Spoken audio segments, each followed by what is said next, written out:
온작에서 주광찬을 진짜 끝낸 건 김 부장의 주먹이 아니었습니다. 김 부장이 전화 한 통을 걸자 주광찬이 평생 쌓아 올린 회사가 무너졌고 마지막에는 그 회사까지 통째로 빼앗겼죠. 그런데 드라마에서는 이 중요한 인물이 아직 등장하지 않았습니다. 원작에서는 김 부장이 민지 사건의 배우인 주광찬을 운진한 뒤 사건이 빠르게 마무리됩니다. 하지만 드라마는 원작의 사건 순서를 크게 바꾸면서 주광찬의 최종 몰락도 한참 뒤로 밀어놓았습니다. 원작 흐름대로라면 이미 7화쯤 모습을 드러냈어야 할 시즌1의 핵심 인물이 아직 나오지 않은 것이죠.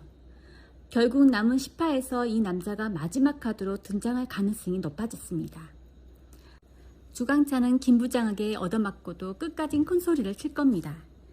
자기 핸드폰을 꺼내 들고 정치인과 기업인, 조직에 연계된 인목을 보여주며 김 부장을 압박하려 하겠죠. 돈과 권력만 남아있으면 얼마든지 다시 일어설 수 있다고 생각할 테니까요. 하지만 그때까지 주광찬은 몰랐을 겁니다. 김 부장이 부수려 한 것은 자기 얼굴만이 아니었다는 거요. 김 부장은 주광찬의 핸드폰을 본 뒤 자신의 핸드폰을 꺼냅니다. 그리고 단 한 사람에게 전화를 걸어 주학건설을 해체해달라고 부탁합니다. 그 부탁을 받은 남자는 이유를 길게 묻지도 않았습니다. 전화가 끝난 직후부터 주학건설을 무너뜨리는 작업이 시작됐고 주광찬이 자랑하던 회사는 순식간에 해체됩니다. 이런 미친 짓을 벌인 남자의 이름은 조평견. 세계의 앞쪽이 아니라 돈과 과거, 신분까지 세탁되는 세계의 뒤쪽에서 움직이는 인물이죠. 사람들은 그를 조선생이라고 부릅니다.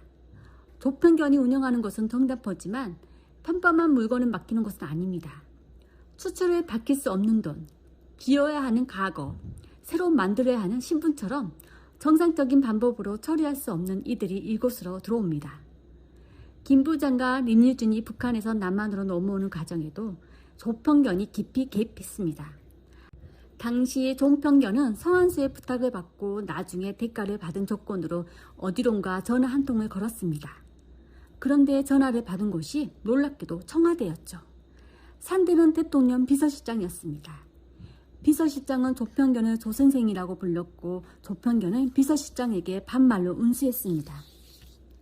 이 한 장면만 봐도 이 남자의 인맥이 어느 정도인지 알 수 있습니다. 김 부장이 애딴 곳에서 혼란받고 있을 때는 만삭이었던 림유준을 직접 산부인과 데려가 출산보호자 역할까지 맡았습니다. 그날 김민재가 태어났고 림유준은 출산 과정에서 목숨을 잃었죠. 김 부장의 딸이 태어난 순간과 아내를 잃은 순간을 모두 지켜본 사람도 바로 조평견이었습니다. 이후 김 부장이 북한 지도자 납치 사건에 휘말렸을 때도 조평견은 뒤에서 김 부장을 도왔습니다. 조평견은 김 부장을 두고 자신이 유일하게 응원하는 사람이라고 말한 만큼 오래전부터 김 부장의 편에 서 있었습니다. 물론 아무리 가까운 사이라도 조평견의 세계에 공짜는 없었습니다. 주학건설을 해체해준 대가로 김 부장에게 자신이 아는 인력사무소를 소개해주는데 그것이 바로 백호 인력소입니다. 시즌2가 시작된다면 핵심 무대가 될 가능성이 높은 것이죠. 김 부장과 백호 인력소가 연결된 시작점에도 조평견이 있었던 겁니다. 그리고 조평견은 주학건설을 무너뜨리는 것으로 끝내지 않았습니다. 주광찬과 그의 딸이 범죄에 연루된 사실을 이용해 회사를 안전히 터뜨린 뒤 가격이 바닥까지 떨어진 주학건설을 헛값에 사버립니다. 주광찬에게 남은 마지막 기반까지 조평견이 그대로 가져간 것이죠. 김 부장은 주광찬의 몸을 무너뜨렸고 조평견은 주광찬이 믿고 있던 돈과 회사 권력을 없애버렸습니다. 이 정도면 운진이 아니라 주광찬이라는 인간의 흔적을 통째로 지운 겁니다. 결국 조평견이 등장하는 순간 주광찬은 시즌1에서 완전히 삭제될 겁니다. 그게 본래 원작의 결말이고 드라마 역시 그 결말을 따를 가능성이 높으니까요. 오늘 이야기가 재미있으셨다면 구독과 좋아요 부탁드립니다. 시청해주셔서 감사합니다.